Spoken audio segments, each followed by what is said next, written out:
Hello students, तो आज हम कर रहे हैं परसेंटेज का एक नया टाइप। मैं आपको डेली एक कॉन्सेप्ट सिखाता ही हूँ और आज हम इस कॉन्सेप्ट को सीखेंगे क्वेश्चन के थ्रू। तो आइए देखते हैं।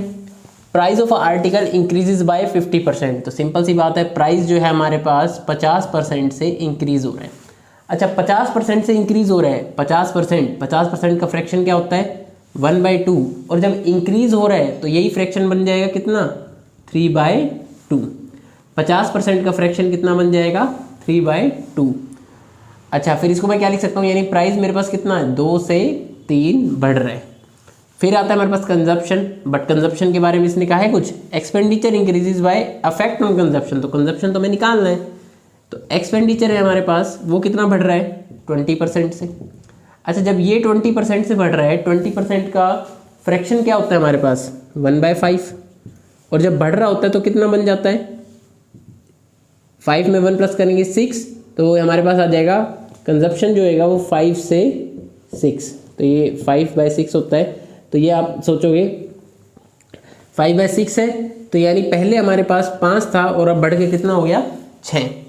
अच्छा, अब समझ के देखते हैं। कंजप्शन के बारे में हमसे पूछा है, तो हमारे को फॉर्मूला पता ही है कि प्राइस इनटू कंजप्शन एक्सपेंडिचर के इक्वल होता है। अच्छा, जब एक्सपेंडिचर के इक्वल होएगा तो कंजप्शन किसके इक्वल आ जाएगा? Expenditure bye price. यानी मैं एक्सपेंडिचर को अगर प्राइस से डिवाइड कर दूंगा तो मेरे पास कंजप्शन आ जाएगा। तो हम यहाँ समझ के देखते हैं, तो ये कितना हो जाएगा? 5/2। ये प्राइस था, इसको इससे डिवाइड कर देता हूँ। रेशो 6/3। 5/2 रेशो 6/3, ये हमारे कंजप्शन का रेशो आ जाएगा। और जब कंजप्शन का ये रेशो आ जाएगा तो इसको कट करता हूँ 2, और ये वाला 2 यहाँ डिवाइड हो रहा है, ये यहाँ जाकर मल्टीप्लाई हो जाएगा। तो ये कितना आ जाएगा? 5/4। तो ये हमारे पास कितना आ गया? कंजप्शन का रेशो आ गया 5/4। यानी 5 था पहले कंजप्शन, अब डिक्रीज होकर 4 रह गया। और कितने का डिक्रीज हुआ है अगर कोई पूछे तो? 1 का डिक्रीज हुआ है। कितने पर?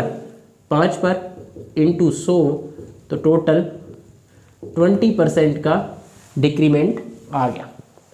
आई होप आपको ये वाला क्वेश्चन अच्छे से समझ में आ गया होगा। मैंने आपको बहुत ही आसान भाषा में आपको ये समझाया है। अगर इस क्वेश्चन में अब भी कोई डाउट हो तो आप इस वीडियो को दोबारा देखिए, क्वेश्चंस को समझने की कोशिश करिए। नहीं आता तो आप बेसिक से उठाइए। डायरेक्ट अगर आप इस क्वेश्चन पे आएंगे तो आपको थोड़ी मुश्किल आएगी। बेसिक से मेरे इस चैप्टर को उठाइए, ऊपर आई बटन पे पूरी प्लेलिस्ट अपलोड है, वहाँ से देखिए। और बेसिक से समझने के बाद फिर आपको ये क्वेश्चन में कोई दिक्कत नहीं आने वाली। और वीडियो के नीचे लाइक करें, कमेंट करें, और हाँ, और अगर वीडियो पसंद आई हो तो वीडियो को शेयर भी करें। Thank you.